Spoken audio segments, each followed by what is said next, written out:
name.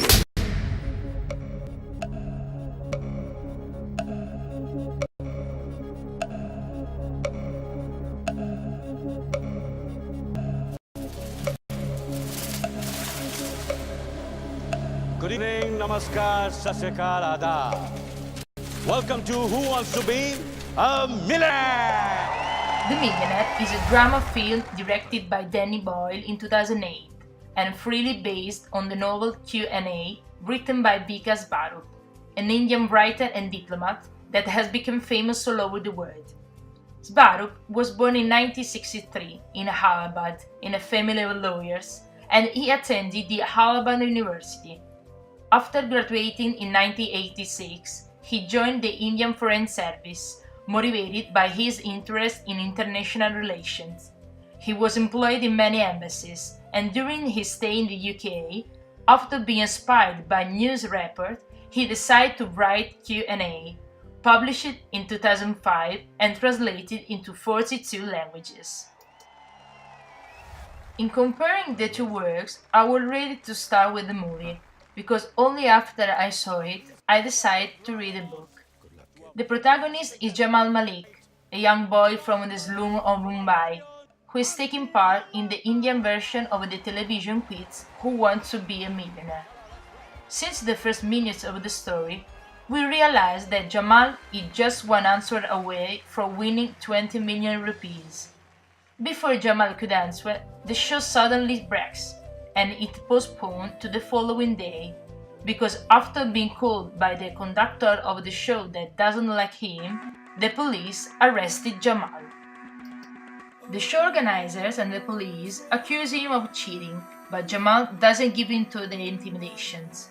He simply declares that he knew the answers and decides to tell his story to the police, since he was a street kid. As a matter of fact, every answer in the quiz is linked to a crucial event of his life. Through a continuous flashback, Jamal tells to be escaped from his village alongside his brother Salim after the death of their mother. After meeting another orphan kid, Latika, they are found by Maman, an ostensible benefactor. He is actually the head of an organization that traffics child into becoming beggars by torturing them.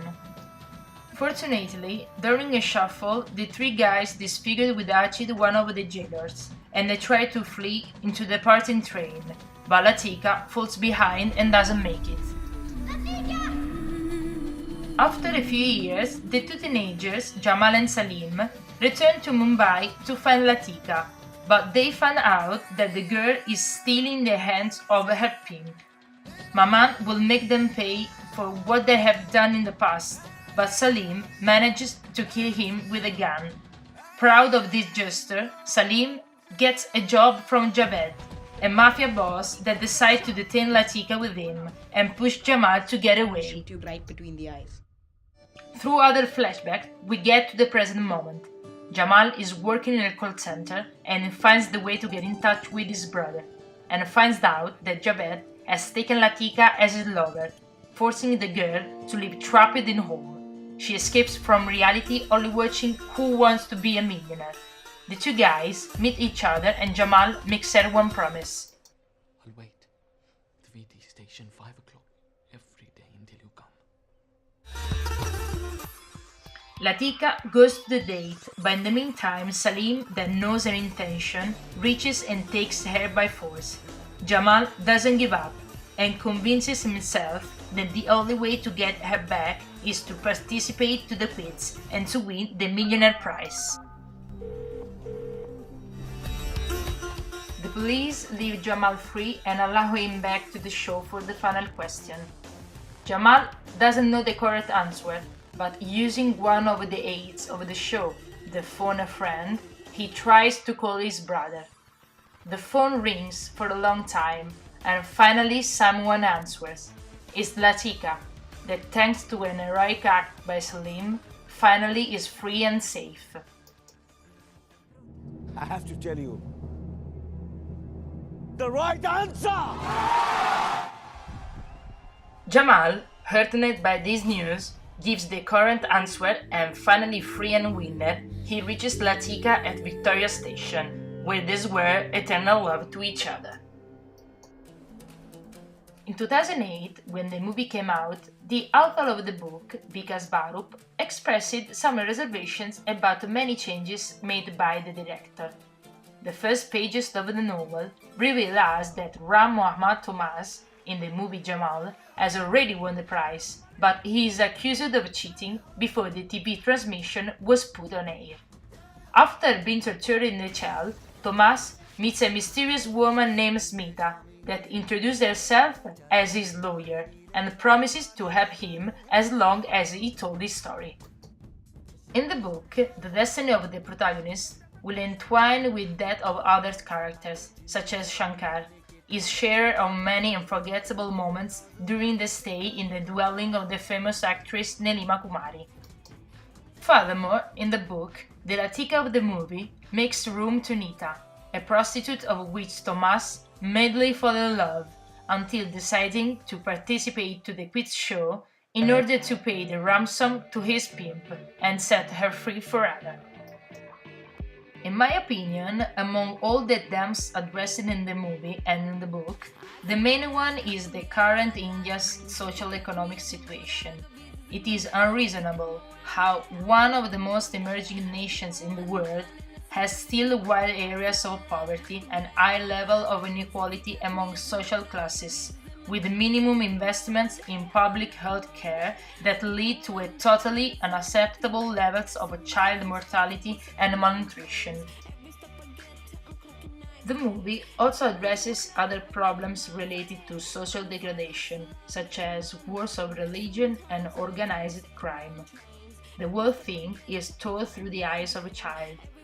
Jamal confesses to losing her mother during a raid of Muslim integralists, leaving an adolescence full of swindlers, robberies, tricks, symbolized by the scene where the two brothers hook a group of tourists while they are visiting the Taj Mahal. Although on one hand there are negative themes that highlight the contradiction of the Indian reality, on the other hand there are positive values such as loyalty, friendship, love, hope, and above all, the social liberation. Despite the wrongs and the mistreatment he experienced during his life, Jamal has still an hopeful look to the future, the look of who has the misfortune to be born in a slum, and that has resorted to any kind of expedient in order to survive. But he doesn't give up the ideals of justice and freedoms he believes in. When we watch a film after reading the book, we often tend to prefer the first one, because maybe we don't appreciate enough the film adaptation, or maybe because we don't agree with the decision of the director or the screenwriter not to abide by the original plot. As regards The Millionaire, in my opinion, Danny Boyle, already famous for the film Transporting, has done a winning choice in deciding not to abide by the original plot. The Millionaire, originally known as Slumdog Millionaire, directed in 2008 by the English filmmaker in collaboration with the Indian director Loveling Tandon, got 10 Oscar nominations in 2009, winning 8 statues, among which Best Movie and Best Director. When Slumdog Millionaire came out all over the world, it was immediately clear that despite the low budget, he wouldn't have gone unnoticed, and that it would have aroused the audience interest. So it was. Every frame of the movie has been played to the last details. The camera doesn't follow the characters, but it chases them. An endless race to the happy ending, a modern and illogical fairy tale. Motivated by the research of lost love, Jamal experiences a life out of the box, full of delirious, absurd, and paradoxical circumstances. The message is clear: human being can exercise his power on other people, make them bend or subjugate, but he can't limit their will. He can't stop them for personal unfair purposes, because at the end everything depends on the fate. As a matter of fact, the initial question about how Jamal managed to win 20 million rupees has a simple answer. It is written.